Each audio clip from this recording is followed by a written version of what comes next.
Pourquoi est-ce qu'en Côte d'Ivoire, contrairement au Burkina et au Sénégal ou au Mali, les masses populaires ne se mobilisent pas comme il se doit? Je pense que j'en ai parlé un peu dans mon exposé. On a un problème d'éducation politique en général. Même ceux qui sont dans les partis politiques ne savent même pas ce que c'est qu'une idéologie politique, ne savent pas ce que devrait faire un parti politique face à certaines situations. Il y a des écoles de partis qui existent sans fonctionner. Donc, la plupart des populations n'ont pas été éduquées à l'amour même de la patrie. Parce que ça, c'est un de nos problèmes en Côte d'Ivoire. On n'aime pas suffisamment notre pays pour le défendre comme il se doit. Même quand il y a un problème d'intérêt national, on se dit que c'est les autres qui vont mener la lutte. Donc, il y a un manque de culture politique, un manque de formation politique au niveau de toutes les couches qui fait qu'il n'y a pas de solidarité autour des problèmes d'intérêt national. Ça, c'est mon avis. Ensuite, l'historique de la société civile. Bon, je pense que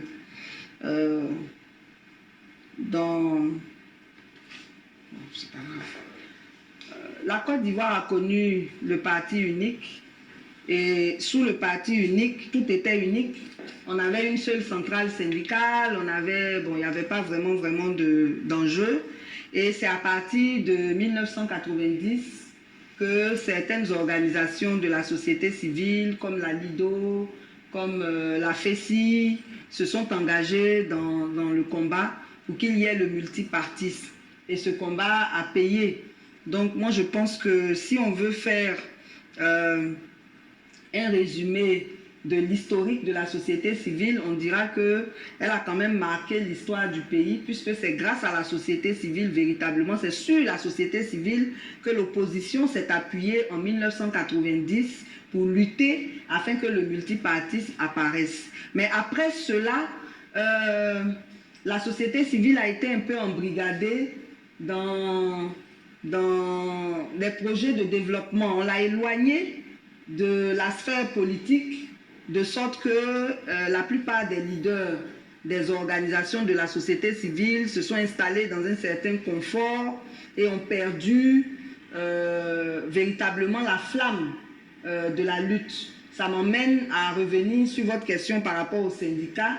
Je suis un peu bien placée pour en parler parce que moi-même j'étais à la base syndicaliste et dans le syndicalisme, face à des situations, on prend des positions.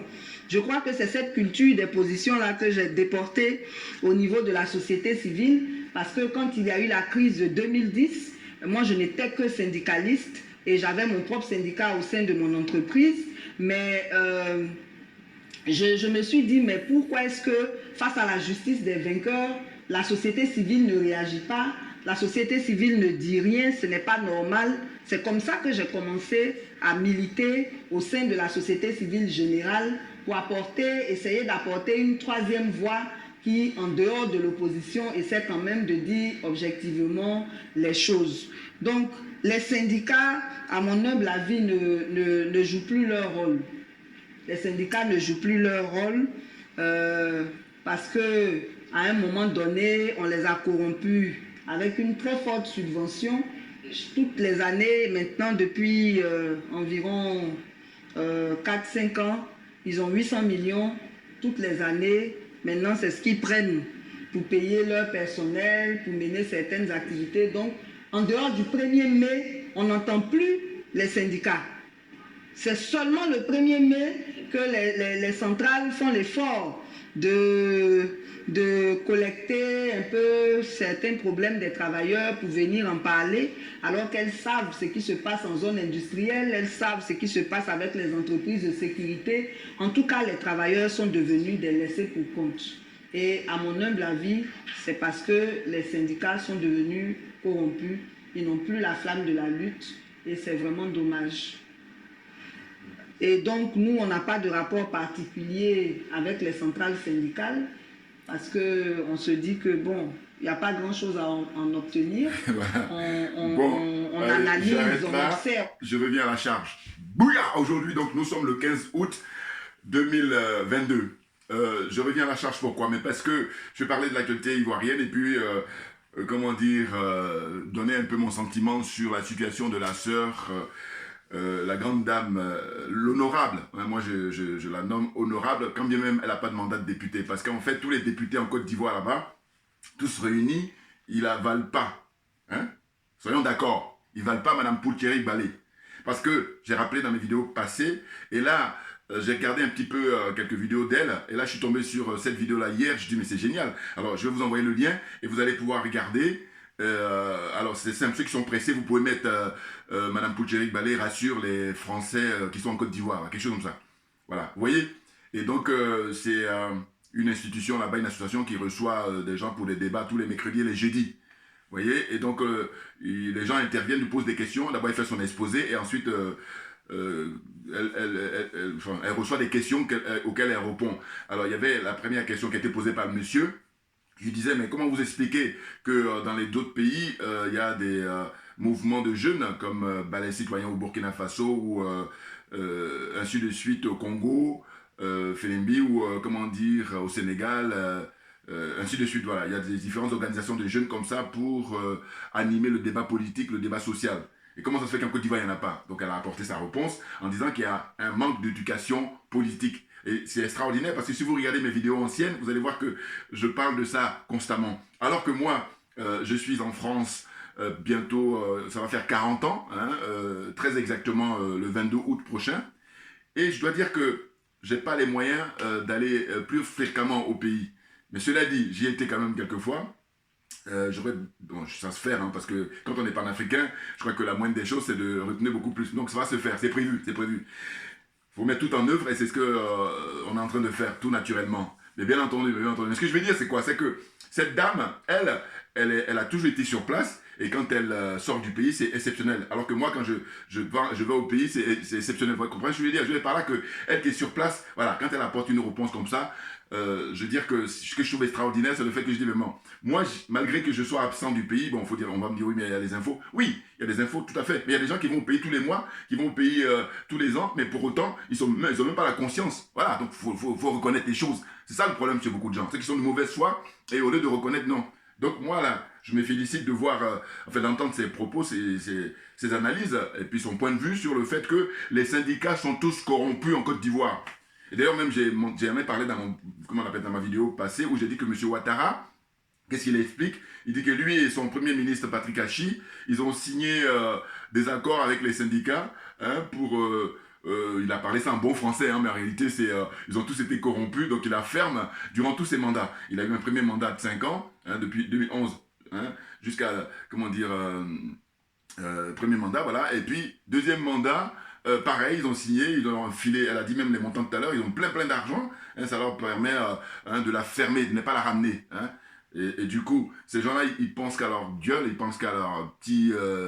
entre eux là, alors que le peuple souffre. Hein, parce que quel est le rôle d'un syndicat? Quel est le rôle d'un parti politique? Quel est le rôle de différentes comment dire, composantes de la société qui font que l'équilibre existe? Or là, il n'y a pas d'équilibre parce que le pouvoir qui est détenu par M. Ouattara et son clan, eh ben, ils font la pluie et le beau temps en Côte d'Ivoire. Je n'exagère rien. Et malheureusement, ce n'est pas seulement en Côte d'Ivoire. Au Cameroun, Paul Biya et son clan, ils font la pluie et le beau temps. Au Sénégal, c'est un peu différent parce que je vous dis, là-bas, ils ont une conscience politique. Et c'est pour ça que Macky Sall, il a maille à partir. Voilà. Hein? Et par contre, au Bénin, avant que Patrice Talon arrive, il y avait le respect du citoyen, des droits du citoyen. Et bien lui, il est venu aussi pour faire la pluie et le beau temps. Voilà comment ça se passe. Vous comprenez? Dans la plupart de la sphère, là, la zone des aliénés, hein, regardez mon panneau là-bas, hein, mon affiche, zone des aliénés, zone des complexés, zone des corrompus. Et le frère qui m'a envoyé le commentaire à l'époque, il m'a dit non, il faut ajouter zone des néo-nazis. Voilà, ça veut dire quoi? Ça veut dire qu'en fait, tous les dirigeants de cette zone-là, ce sont des néo-nazis. On va enlever maintenant les dirigeants maliens et puis le président Touadéra de République centrafricaine. Voilà. Sinon, tout le reste, ce sont des néo-nazis. Pourquoi? Mais parce que eux, quand nous on milite pour sortir du franc CFA, eux, c'est le contraire. Ils disent non, non, non, on est bien dans le CFA. Or, le CFA est une monnaie nazie. Et c'est le professeur Nicolas Abou qui a écrit ça, un bouquin de plus de 200 50 pages, presque 300 pages, où il a, voilà, le titre c'est le franc CFA, comment dire, je crois que c'est l'euro contre, enfin l'Europe ou l'euro contre le franc CFA, monnaie nazie, voilà. Bon, vous tapez Nicolas Agbohou, franc CFA, vous allez voir tout de suite, voilà, son ouvrage, son livre. Donc c'est pour ça que le frère, voilà, je le remercie, je tire mon chapeau pour l'idée que simple, mais il faut y penser, voilà. Et moi, voilà, comme je dis, j'aime rendre à César ce qui appartient à César. Donc pour poursuivre, mais écoutez, il était prévu qu'elle soit entendue le 9 août dernier, puisqu'elle est partie, comment dire, en vacances, elle a le droit, voilà, au Mali.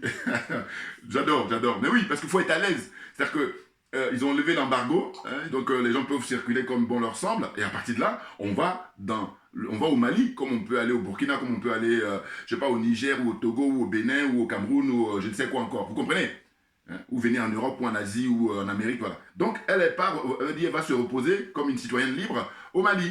Et donc, comme elle est sous écoute, tout naturellement, hein, ça, c'est vraiment le minimum. Alors, ce qu'il faut savoir, c'est que les syndicats soient corrompus en Côte d'Ivoire, et il n'y a pas que les syndicats, malheureusement, mais la Côte d'Ivoire est le modèle de la France-Afrique. C'est-à-dire que la France est une république bananière. Et donc, la Côte d'Ivoire, comme la plupart de ces pays-là, ils prennent la France comme modèle, donc ils font la même recette. Hein. Je ne cherche pas midi à 14. Je vous ai dit récemment que Macky Sall, je suis sûr que dans son approche, il a fait du copier-coller. Comme Macron, initialement, a eu une majorité relative, il s'est dit, on va tout faire pour avoir une majorité relative. Voilà.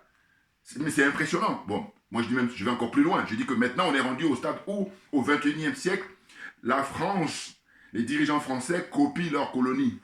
Pourquoi? Parce qu'ils se rendent compte que ça marche tellement bien de violer les droits du peuple, hein, de mépriser le peuple. Donc, il fut un temps effectivement où c'était les pays africains qui copiaient le modèle démocratique français. Mais là, je vous dis, au XXIe siècle, c'est la France qui copie, hein, le modèle démocratique parce que c'est plus facile. Mais oui, puisqu'on ne respecte rien. On est une minorité là, une ultra-minorité, et puis on s'approprie toutes les richesses du pays, tous les droits, et puis on fait ce qu'on veut. Voilà. N'importe quoi. Donc, Madame Poultchery Balé, Madame Poultchery Edith Balé, je ne vais pas cesser de la saluer parce qu'elle a beaucoup de mérite, cette jeune femme. Je crois qu'elle doit avoir 41, 42 ans, si je n'exagère pas. Voilà. Elle a 41, 42, tout comme ça. Si je ne me trompe pas. Bon, donc c'est une jeune femme qui est très courageuse, téméraire, et puis qui a la tête sur les épaules. Et puis, elle explique avec beaucoup de pédagogie, hein, les situations. Donc, j'ai dit, il faut la respecter parce que des gens comme ça, il n'y en a pas beaucoup. Or, les sorciers, là, les jaloux, là, ils vont passer leur temps à faire de l'entrave. Pourquoi? Parce qu'ils en sont incapables. Ils sont faciles à corrompre. Mais oui, c'est clair. Et donc, j'avais déjà répondu à une dame là qui a la dernière fois fait une vidéo pour dire oui, moi tu es ma fille et puis voilà comment il faut faire, comment on appelle ça, quand on a une ONG, machin. Je dis non, attendez, vos ONG que vous organisez pour faire des pagnes et puis aller vendre des flou-flou, des la-tchéké, c'est de la connerie. Vous comprenez? Quand je dis c'est la connerie, je veux dire que là, ce qu'elle est en train de faire, c'est les bases même le vivre ensemble parce qu'elle est en train de mettre les fondements. Hein, voilà. Parce que quand les fondements sont là, après, eh bien, chacun va qu'à ses occupations avec un équilibre naturel. Et puis tout le monde y trouve son compte. Or là, vous, très souvent, vous venez, je suis une ONG, on vous donne un peu de... Hein, on vous glisse quelques billets là, et puis ça y est. Hein, après, vous allez faire la talakou, n'importe quoi. Bouya, voilà, là, j'avais déjà répondu à une vidéo présente parce que je l'ai trouvé ridicule. Et j'ai même amené un commentaire, je lui disais, madame, vous êtes ringarde. Et vous êtes, comment dire... dans l'anachronisme, parce que cette dame-là, Madame Poultchery Edith Balé, elle répond aux aspirations du peuple aujourd'hui, aux aspirations de la jeunesse africaine aujourd'hui. Donc les choses sont claires, vous voyez. Donc le 9 août, il était prévu qu'elle soit entendue par la préfecture de police, et finalement, ça fait psh, un peu comme dirait M. Chirac à l'époque. Voilà, pourquoi? Mais parce qu'ils sont flippés. De mon point de vue, M.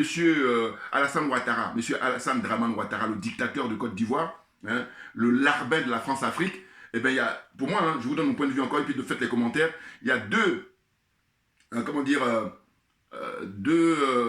comment dire, je ne sais pas si institution, ou enfin, je peux même dire que c'est une institution, parce que compte tenu du fait qu'elle comble le trou, hein, le vide qui est laissé par les syndicats, elle comble le vide laissé par les partis politiques, eh bien, elle devient une institution, Mme Poultchery Balé, avec son ONG ACI, voilà, ACI, voilà, parce qu'elle dit qu'il ne faut pas dire ACI, il faut dire ACI, voilà, c'est très important, hein. Voilà. Donc, au fond, je dis qu'elle est redoutée par M. Ouattara et son clan. Et puis, M. Ouattara, il redoute aussi les colonels du Mali. Ah oui, pour l'instant, alors, il fait allégeance à la France, tout naturellement, mais c'est autre chose. Mais par contre, par rapport à organiser ses plans, organiser ses complots, hein, toutes ces manœuvres-là, eh ben, il y a, pour moi, là, Mme Poultieri-Barley, il la redoute. Hein? C'est pour ça qu'elle a été convoquée. Mais sauf qu'au dernier moment, ils sont dégonflés parce qu'ils ont vu que maintenant, comme on a l'heure d'Internet, on a l'heure des réseaux sociaux, eh ben, elle est très suivie. Et que par conséquent, si quelque chose lui arrive, eh ben, là, vous savez, c'est la goutte d'eau. Voilà.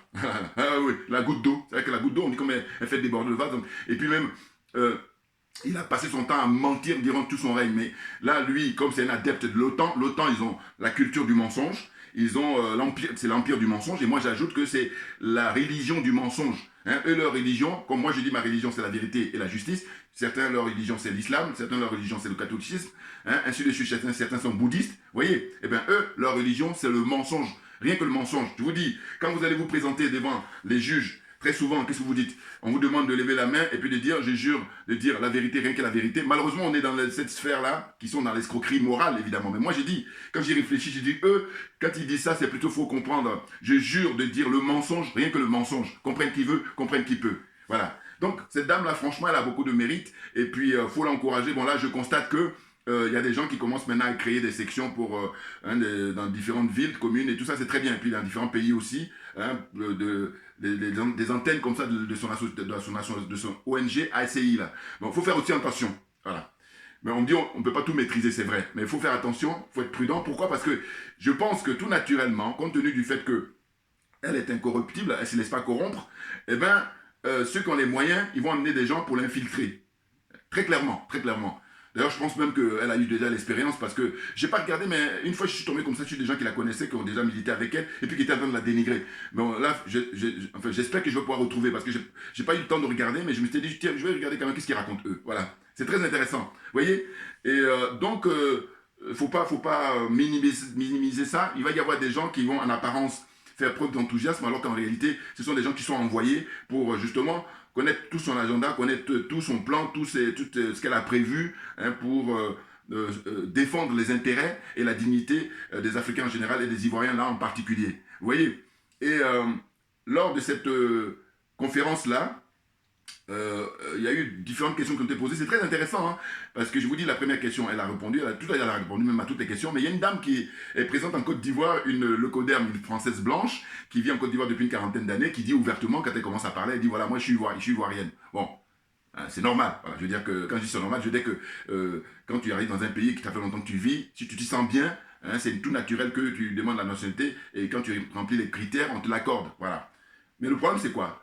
C'est qu'elle dit, mais comment ça se fait? Que fait les organisations, les ONG là, enfin les partis civiles là, hein, comment on appelle ça? Organisation, société civile, voilà. Qu'est-ce qu'ils font?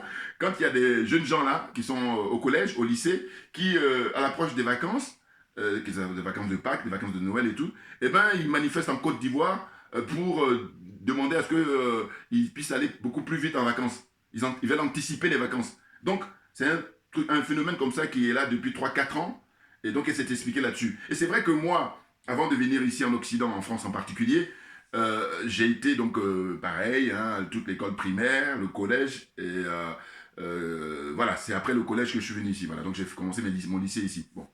Mais ce que je veux dire, c'est quoi? C'est qu'en fait, mais M. Alassane Ouattara, c'est pas sa priorité, il faut qu'on soit d'accord. Alors, il n'est pas le seul responsable en la matière, parce que je dis, s'il y avait eu des fondements très forts, lui, en l'espace de 10 ans, il ne peut pas tout faire écrouler. Mais s'il a réussi au bout de 5 ans ou 10 ans à faire écrouler, c'est que les fondements n'étaient pas solides. Voilà. Donc, on va repartir en arrêt même jusqu'à Houphouët-Boigny. Bien entendu. Ah oui, parce que d'ailleurs, c'est lui qui est le premier responsable par rapport au combat que nous sommes en train de mener. C'est-à-dire, quand je dis en termes d'image, les Français, ils ont mis notre tête sous l'eau pour ne pas qu'on respire. Et là, le combat que nous menons, nous, les panafricains authentiques, hein, pour continuer la lutte qui a été menée par nos dévanciers, les Modibo Keïta, les Patrice Lumumba, les Kwame Nkrumah, vous voyez, les Batlemi Boganda, les Sylvanus Olympio, les qui est-ce que j'ai pas cité encore, hein? Tous ces que je cite habituellement, les pères qui ont lutté contre la France-Afrique, qui ont lutté contre l'impérialisme, qui ont lutté contre le colonialisme. Donc je dis, nous aujourd'hui, on est dans cette continuité-là pour nous libérer définitivement. Et ça va se faire, tout à fait, parce qu'on a assez de recul.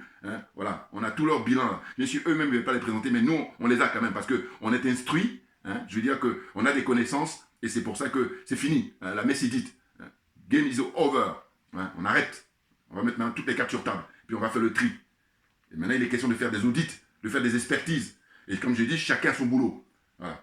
dans une armée qui se respecte et qui veut gagner la guerre, il y a des batailles à gagner, et il est question que dans l'armée, quand vous prenez l'armée, hein, la structure armée, dans n'importe quel pays, qui se respecte, hein, eh ben, il y a des cuisiniers, hein, il y a des gens qui s'occupent, des boulangers, comment dire ça, à peu près, pas tout, hein, mais en tout cas à peu près. Hein, vous avez dans l'armée des gens qui font de la médecine, qui sont militaires, hein, le médecin militaire, ainsi de suite. Vous comprenez ce que je veux dire? Donc je veux dire par là, je reviens encore, c'est très important parce que souvent il y a des gens, quand on est comme ça dans des discussions, ils apportent leur on appelle ça, pour essayer de perturber les gens ou retarder le débat. Et ils disent oui mais vous êtes là-bas, si c'est facile et tout, venez ici, machin. Bon, là c'est à eux que je réponds. En leur disant que nous, ce qu'on fait là, il faut que chacun de nous apporte sa pierre à l'édifice. Et par contre, tu le fais dans le domaine où tu es brillant, dans le domaine où tu es à l'aise. Voilà. Brillant, peut-être c'est prétentieux, mais en tout cas, à l'aise, ça c'est sûr. Voilà. Là, on ne pourra pas me contester. Voilà.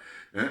Quand je vais dire à l'aise, ils ne vont pas me contester. Alors que si je dis brillant, ils vont dire ouais, plutôt, voilà. Bon, donc je préfère dire là où tu es à l'aise. Voilà. Moi, je suis à l'aise pour faire ça. Et puis, Dieu seul le sait, par rapport aux abonnements, hein, parce que je vous dis, avant que YouTube me ferme mon compte en décembre 2020, j'étais à plus de 15 000 abonnés. Alors que je fais que du brut. Il n'y a même pas de montage. Donc, vous imaginez. Si j'ai les moyens de faire du montage, il est évident que je vais multiplier par 2, parce que là, pour le coup, le temps va être réduit. Au lieu de faire des vidéos de 30, 40, 50 minutes, eh ben, alors d'autres me diront, oui, mais tu n'es pas obligé d'aller loin, mais moi, j'aime bien parler et pour expliquer, et c'est beaucoup plus pédagogique.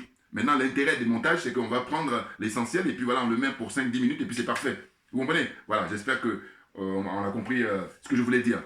Donc, Mme Poultchery-Ballet, franchement, comme je dis souvent, que la nature a horreur du vide, elle est en train de combler ce vide-là. C'est clair. Ben oui, et c'est pour ça qu'il faut lui être reconnaissant, et non pas des jaloux là, qui au lieu de monter au créneau pour dénoncer hein, les violences hein, comme ça, morales et physiques de M. Ouattara, hein, ils sont tous dans la trouille, et du coup, elle, quand elle ose, eh ben, il y en a qui disent, oui mais elle se prend pour qui? Mais non, mais elle se prend pour ce qu'elle est, elle se prend pour la représentante des sans-voix, voilà. Et elle dit, quand le pouvoir en place ne veut pas écouter le peuple, ben le peuple doit utiliser tous les moyens pour se faire entendre. Mais c'est excellent, cette approche-là. Mais bien entendu. Ben oui.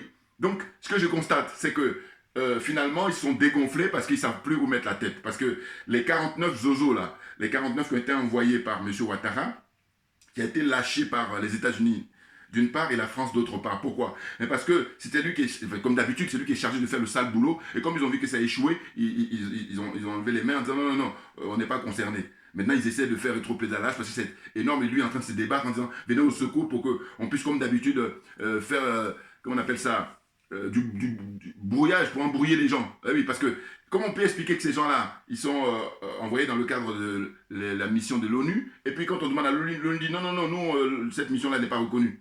Hein? Très clairement. Et puis d'ailleurs, de dire quoi? De dire que moi, maintenant, toujours par mon bon sens, je dis quoi? Je dis bon, voilà.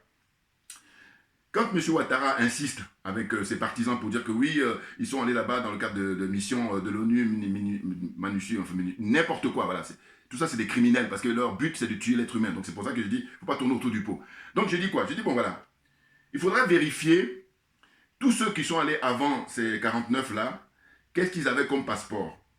Ça, c'est mon bon sens, ça. Hein. Voilà. Parce que pourquoi? Parce que ce qu'on a chopé récemment, là, le 10 juillet dernier à Bamako, eh bien, dans les passeports, il y en a qui sont cuisiniers, il y en a qui sont étudiants, il y en a qui sont, comment dire ça, boulangers, il y en a qui sont, tu vois, des trucs de bricole.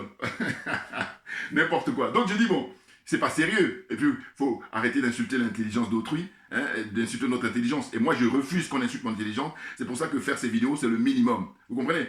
Donc, ce que je voulais dire, c'est quoi? C'est que, très franchement, il faudrait vérifier tous ceux qui sont là-bas déjà, quel passeport ils avaient. Est-ce qu'ils avaient ces genres de passeports là où, au niveau de leur activité, on met peintre, comment dire, maçon, je sais pas moi, cordonnier, qu'est-ce qu'il y a encore, ainsi de suite. Vous savez, les différents corps de métier qui existent. Voilà. Mais non, c'est incroyable. Non, là, j'ai dit dans ma toute première vidéo que j'ai faite à ce propos, j'ai dit qu'ils se font prendre, M. Ouattara s'est fait prendre la main dans le sac. Et là, c'est ça qui va maintenant entraîner sa chute. Et je demande à ce que M. Babo Laurent, M. Konan Bédié, aident les colonels, comment dire, au Mali pour comment dire, précipiter le départ de M. Ouattara. Ce que je dis là, c'est du simple bon sens. Hein, je n'ai pas fait Sciences Po et tout ce que vous voulez. Par contre, j'ai beaucoup de bon sens et je suis animé pour servir l'intérêt général et je suis honnête intellectuellement. Ce qui n'est pas le cas de plein de barres de diplômes qui sont des corrompus, qui font de la masturbation intellectuelle, hein, qui font la danse du ventre. J'ai vu que la sœur Yang a repris un peu l'expression. Bon, donc c'est intéressant. Pour dire quoi? Pour dire que là, tout le monde sait qu'effectivement, pour sa venue au pouvoir, M. Ouattara a bénéficié du concours d'abord de Blaise Compaoré au Burkina Faso, et puis aussi de certains frères de Guinée, et surtout, un grand contingent de frères du Mali, qui eux aujourd'hui font eux-mêmes leur mea culpa. Ce n'est pas tous les Maliens, tout naturellement, mais en tout cas une bonne partie avaient, comment dire, ils sont tombés dans le piège qui était creusé par la France-Afrique, par la France et par M. Ouattara. En disant quoi à l'époque? En disant que voilà, moi, je suis ostracisé parce que je suis un homme du Nord. Je suis ostracisé parce que je suis Djoula. Et puis même monsieur, comment il s'appelle, Guillaume Soro, à qui je demande de vider son sac. Il a encore parlé là pour faire de la branlette. Et puis son griot là, Niamsi, pareil, il continue. J'ai dit, ils sont malhonnêtes ces gens-là. Ils sont très très dangereux. Non mais, vous allez voir, on garde les images et vous allez voir ce qui va se passer dans quelques temps. Parce que la vérité finit par triompher. Moi, j'ai dit, monsieur Niamsi, dès lors qu'il est là pour soutenir monsieur Guillaume Soro, d'ailleurs, il reçoit des biens, il doit être financé. Ça me paraît évident, sinon je ne comprendrais pas. Ce que je sais, ce que je dis, pour qu'il fasse ce qu'il fait, le soutien qu'il accorde à Soro, même en apparence, il dit non, c'est un ami de l'université et tout. Non, il y a ça, c'est vrai, mais c'est pas seulement ça, c'est plutôt, il lui donne beaucoup d'argent en lui disant, voilà, je compte sur toi pour faire de la taralco me concernant, pour ma réhabilitation. Alors qu'il est hors des questions. Guillaume Soro a du sang sur les mains, hein, et plus de 30 000 Ivoiriens, Africains en général, et Ivoiriens en particulier, sous les mains. Il est responsable. Il n'est pas le seul, mais en tout cas, il a un rôle moteur puisqu'il a bombé le torse. Il a écrit même un livre à l'époque pour dire que je suis le chef des rebelles. Donc voilà, c'est connu. Et il y a des gens là qui sont dans une situation, justement, quand on parle de manque de conscience politique, ben, il y a des basiques qui leur manquent. Ben oui, parce qu'au fond, ils sont dans une démarche aujourd'hui de dire quoi? De dire que M. Ouattara, c'est lui qui est très dangereux et que comme on veut très vite s'en débarrasser, eh ben, on va, comment dire, éteindre nos revendications, comment on appelle ça? Tout ce qu'on reproche à Guillaume Soro, on va les calmer. Et puis, non, il est hors de question. Parce que je dis, Guillaume Soro est un franc-maçon, au même titre que M. Ouattara, hein? Au même titre que Macky Sall, au même titre que Sassou Nguesso, et même il fait allégeance à Sassou Nguesso, au même titre que Blaise Compaoré, c'est tous des francs-maçons. Donc en fait, lui, il nous a eu une fois, mais chers frères et sœurs, il faut arrêter à un moment donné. Sinon, je dis, tout le monde rentre en clinique pour se faire soigner. Vous êtes des malades. C'est quoi? Guillaume Soro, je dis, je suis même gentil, je dis quoi? Je dis, bon voilà. Normalement, il devait aller devant la CPI, hein, pour connaître les mêmes expériences que le président Gbagbo et le ministre Charles Bégoudé. Bon, comme ce n'est pas le cas, je dis, bon voilà, fais-toi oublier définitivement, va à la retraite. Mais c'est gentil de dire ça. Oh là non.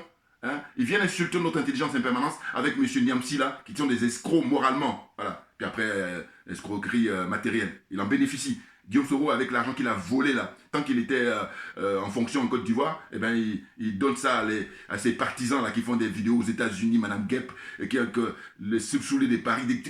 Tout ça, bon, il y en a qui n'ont pas beaucoup. Hein. Eh bien, il y en a même qui n'ont rien, mais ils sont dans le fantasme. Vous comprenez? N'importe quoi. Moi, ma religion, c'est la vérité et la justice. Et quand tu procèdes ainsi, tout le monde en bénéficie, tout le monde est gagnant. Donc ça s'oppose complètement à des démarches des gens comme Guillaume Soro ou à des démarches des gens comme Alassane Ouattara. Donc il faut que les choses soient claires. Vous voyez? Donc je reviens à Mme Paul-Thierry Ballet et de dire que, très franchement, je pense que elle est dans une démarche, comment on dit, citoyenne. Et puis, quand elle explique que, voilà, on lui a privé de son boulot, donc automatiquement, elle n'a plus de quoi vivre. Heureusement qu'il y a des gens qui sont de bonne volonté. Heureusement qu'il y a des gens qui sont honnêtes intellectuellement et qui lui apportent leur soutien matériellement, hein, moralement aussi. Hein, c'est ce qui lui permet de pouvoir vivre et puis mener ses actions. C'est très important. Et je vous dis, moi, à mon petit niveau, j'ai prévu de lui emmener des t-shirts, hein, quelques t-shirts, elle et puis ses compagnons de lutte là. Hein. Bon, j'ai pas les moyens, ce que je dis. Ah ben, sinon, je vous dis, on va placarder partout ces affiches là. Ah oui, c'est le but. Maintenant, ce qu'il faudrait, c'est que les frères qui ont les moyens maintenant, comme on n'a pas les mêmes énergies, mais c'est ça qui... Mais je dis, on est en retard et puis tout le monde nous piétine parce que justement, on a cet handicap là. C'est un handicap qui est majeur. Ah oui. Donc je dis aliénation, complexe, corruption, et puis jalousie, sorcellerie. Et là, le frère l'a ajouté, lui dit, c'est la zone des néo-nazis. Donc, quand M. Poutine fait la chasse là-bas aux néo-nazis en Ukraine, eh bien, là, les jeunes frères colonels au Mali, à commencer par le premier, son excellence, l'imperturbable Assimi Goïta, eh bien, ils peuvent venir chercher M. Ouattara, mais il faut qu'ils soient aidés. M. Konan Bédié et M. Gbagbo peuvent les aider. Et ça va gagner beaucoup. On va gagner du temps. Ça va aller très vite. Or là, ils sont planqués dans leur palais, dans leur château là-bas. Et puis ils attendent qu'on prépare tout pour eux. Et puis après maintenant, ils vont venir se mettre à table. Et c'est là-dessus où je ne suis pas d'accord. Parce que je dis, c'est trop facile. Vous comprenez? Un peu comme cette jeune femme qui prend beaucoup de risques. Comme dirait, il y a un journaliste qui a écrit un truc que j'ai bien aimé. Il a dit, au lieu de payer son billet aller-retour, au lieu de la rembourser, parce qu'elle a payé quand même une démarche citoyenne d'aller voir là-bas comment ça se passe, hein, Comme on dit chez nous, on n'est jamais bien servi que par soi-même. Ou alors, il faut être sous l'arbre pour savoir s'il a de l'ombre. Elle va au Mali pour savoir exactement qu'est-ce qu'il en est. Hein, par rapport au, comment dire, aux 49, là, qui ont des zozos, là, qui sont amenés avec des mercenaires. Hein, ils sont allés là-bas pour nuire au peuple malien. On les a chopés. Et même, j'ai appris, même, je crois, en écoutant hier l'émission de Kofi, là, il y a un frère qui est intervenu, qui a expliqué, qui a dit qu'en fait, au départ, dans leur trajet, hein, ce qui était prévu, c'était pas Bamako. Ils allaient atterrir dans un autre coin du Mali, là-bas, avec les armes qu'ils avaient. Et il se trouve que, comme là, l'armée malienne, c'est des professionnels, eh ben, ils ont dit non, non, non, non. Ils ont balisé leur couloir aérien. Et du coup, ils les ont obligés à atterrir à Bamako. Vous vous rendez compte? Mais on a beaucoup, beaucoup d'expérience sur les déstabilisations des pays africains, dont on sait que c'est les États-Unis et la France qui sont à la manœuvre. Et bien maintenant, fort de ces reculs-là, fort de tout ça, et ben on doit en tirer les leçons. On doit maintenant passer comment dire, dans les choses sérieuses pour éviter qu'il y ait des morts, qu'il y ait des innocents qui meurent comme ça tous les jours qui passent. C'est pas tenable. Comprenez? Et c'est bien pour ça que je dis, ces gens-là, ils ont l'apparence d'êtres humains, mais ce ne sont pas des êtres humains. Il n'y a pas d'abus de langage de ma part. Vous comprenez? N'importe quoi. Là, vous prenez le cas de M. Gbagbo et M. Henri Konan Bédié. C'est vrai qu'ils ont bien fait de ne pas aller à Yamoussoukro le 7 août dernier. Mais ils auraient encore mieux fait de n'envoyer personne. Or là, ils ont envoyé des gens pour les représenter. C'est-à-dire que M. Ouattara, psychologiquement, il les tient. Mais bien entendu. Alors que normalement, ils devaient être à l'aise, compte tenu de leurs âges. C'est ça que je ne comprends pas. Je dis, bon, la jeune Poultiri, elle a 41, 42 ans. Hein. Moi, je suis comme ça. Je dis, soit elle a 40 ans, soit elle a 41 ou 42. Maximum 42. Bon. Eh bien, elle a la marche pour vivre. Donc, elle doit pouvoir découvrir des choses. Contrairement à M. Gbagbo, 77 ans. M. Konan Bédié, qui a, nous dit-on, 85 ans, alors que le mec a facilement 90 ans là-bas. Bouya, tout comme M. Ouattara lui-même. Voilà, on appelle ça chez nous Never. Never, c'est-à-dire qu'à l'époque, quand il n'y avait pas les structures, les mairies et tout ça, pour pouvoir, l'état civil pour pouvoir enregistrer, donc là, les gars, on a évalué comme ça à peu près, l'approximatif. Je peux en parler puisque moi, j'ai toujours été intéressé par les propres parents. Voilà. Je dis, oh, quel dommage pour ne pas qu'on sache exactement, le cas de ma mère, pardon, ou mon père, quand est-ce qu'ils sont nés? Parce que c'est approximatif. Voilà. Donc, voilà. Mais petit à petit, après, il y a eu les pseudo-indépendances là, et puis les structures ont commencé à s'installer. Et donc, c'est pour ça que, même avec ça, ceux qui sont nés dans les villages reculés, bon, c'est pas toujours évident. Malheureusement, alors que c'est pas les moyens qui manquent. C'est simplement une volonté, par contre, une volonté politique qui manque. Bien entendu. Ben oui. Parce que un des intervenants a aussi posé une question en disant que comment ça se fait que les sociétés civiles se manifestent pas assez et tout. Elle dit, mais non, mais tout le monde est corrompu. C'est tout. Et d'ailleurs, tout est fait pour que, justement, ils ne viennent pas dans le champ politique. Or, le champ politique, justement, lui, il va faire son boulot, mais il ne fait rien. Il est aussi corrompu, et bien on est assis. Parce que j'ai dit, ces gens-là, la plupart du temps, en Côte d'Ivoire, pas au Sénégal un peu moins, mais en tout cas, il y a d'autres pays où c'est vraiment très fort. Hein, donc, je vais citer ceux où c'est fort. Hein, c'est-à-dire où les gens qui sont dans l'opposition, leur rêve, c'est de prendre la place de celui qui est là pour faire pareil comme lui, si ce n'est même pire. Donc, quel est l'intérêt? Donc, il y a la Côte d'Ivoire, il y a le Togo, qu'est-ce qu'il y a encore? Il y a le Gabon, qu'est-ce qu'il y a encore?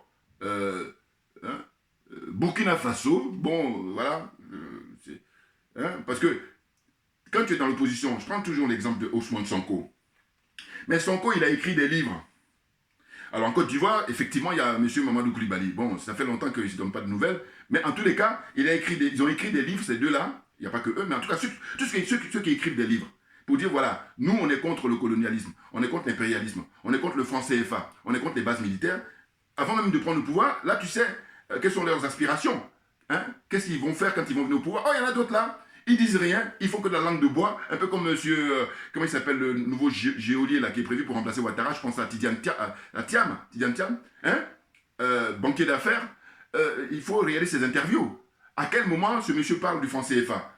Hein? Et quelle est sa position? Quelle est sa position par rapport aux bases militaires? Quelle est sa position par rapport à ce que vivent les Ivoiriens sur les 10 ans de mandature de monsieur Ouattara?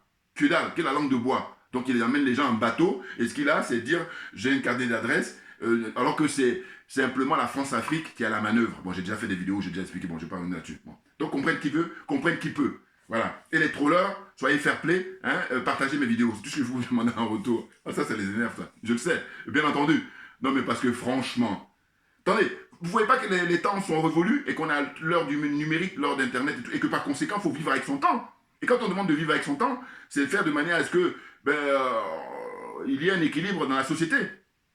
Les gens, ils sont restés bloqués au XXe siècle et ils pensent que ça va marcher pour le XXIe. Ça n'a pas de sens. Les adeptes de l'OTAN, là, n'importe quoi. Vous voyez? Donc là, je vais arrêter ma vidéo d'aujourd'hui. C'était ce que je voulais vous dire. Et puis, comme ça, au passage, comme j'ai les ailes là sur les mains, je vais vous montrer mes lectures. Hein. Bon, c'est pour ceux qui sont courageux et puis qui sont enthousiastes pour continuer la lecture. Bon, ça aussi, il ne faut pas oublier. Enfin, il faut lire ça. Bon, c'est juste aussi pour avoir une petite idée, voilà. Hein. Parce que le président de cette association-là, qui s'appelait François-Xavier Verschave, je dis, il fait partie des rares Français qui aimaient l'Afrique et les Africains. Alors que beaucoup de ces semblables, ils vont aimer l'Afrique, mais pas les Africains. Vous comprenez? Voilà. Donc, son association, bon, ils luttent contre la France-Afrique, mais bon, ils sont dans le système, hein, je vous le dis. Parce que ça, c'est à ma qualité de, accessoirement, un spécialiste de la France. Autrement, vous avez ça que j'ai déjà montré. C'est un petit livre sur...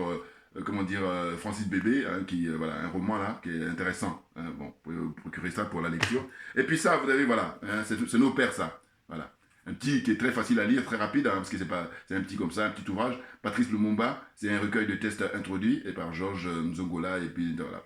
Donc ça, c'est excellent. Hein, c'est vraiment, ce monsieur-là, j'ai dit, si les hommes et les femmes politiques au Congo pensaient à lui tous les jours, on n'en serait pas là, parce que le Congo-Kinshasa, le Grand Congo, c'est le pays le plus riche au monde. Parce qu'à partir du moment où vous êtes le pays le plus riche d'Afrique, eh bien vous êtes le pays le plus riche du monde. Sauf que, quand je dis ça, c'est le potentiel qu'ils ont. Maintenant, il va falloir que les hommes et les femmes politiques, ils viennent pour défendre l'intérêt général, ce qui n'est pas le cas. Et c'est pour ça que pour l'instant, là, on est juste dans la marmaille congolaise. Voilà, c'est ce que je veux dire. Et puis ensuite, il y a qui vont toujours, François-Xavier Verschave. Bon, j'ai montré, mais bon, comme là, je vais couper, parce qu'il y en a d'autres qui n'ont pas vu quand j'ai présenté ça précédemment, un autre ouvrage de François-Xavier Verschave avec l'association Survie. Vous voyez, le trophée qu'ils ont, la tête d'un être humain. Ces gens, quand je vous dis qu'ils ont l'apparence d'être humain, mais ce ne sont pas des êtres humains, là, ça en est l'illustration. Voilà, on ne peut pas faire ça à son prochain. On ne devait pas faire ça. Non, ils l'ont fait quand même. Vous voyez, et puis ils continuent de le faire malheureusement. Et puis là, bon, alors, là, c'est coup de cœur. Regardez. Mon père, au niveau intellectuel, Aimé Césaire. Ça, c'est une Bible. Il faut la lire. Parce que c'est intemporel. Discours sur le colonialisme. C'est extraordinaire. Voilà. Hein. Vous lisez ça, et là, vous avez tout compris. Merci à vous tous pour votre attention, et puis à très bientôt. On lâche rien parce que c'est nous qui avons raison. Plus que jamais.